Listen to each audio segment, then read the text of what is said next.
Hi there, what's up? In this video, I'll give you a quick guide on how you can buy USDT on MEXC Global.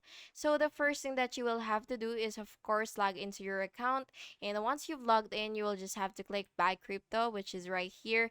And then what you will have to do is you will select USDT here, and then after you've selected USDT, you will just have to choose your payment method. So it's basically either P2P, via deposit, bank transfer, third party. So it really depends on you. So once you've selected your payment method, you will just have to enter the amount of USDT that you would want to buy, and then you will just have to select a currency that you would want to spend so that you will be able to get that USDT.